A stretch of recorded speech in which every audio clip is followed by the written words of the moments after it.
Hi, welcome back to Team Shania. Today we've hung this Cole & Son beautiful wallpaper. It's blowfish wallpaper and really cool. It turned out super awesome.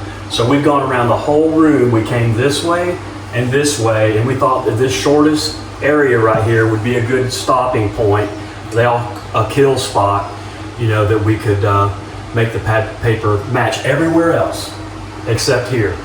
So we came up with this idea, and it's not new, but you cut out a fish just like the one that goes in that corner, and you can applicate it directly on there. And we just lucked out that this area here was just background, which is really good.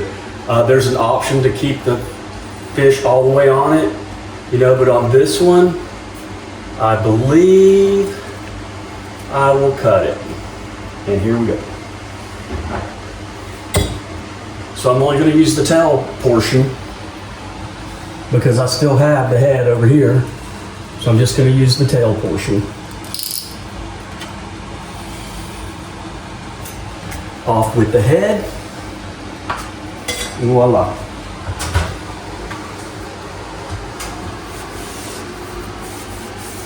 Thanks for watching, and come back and see us soon.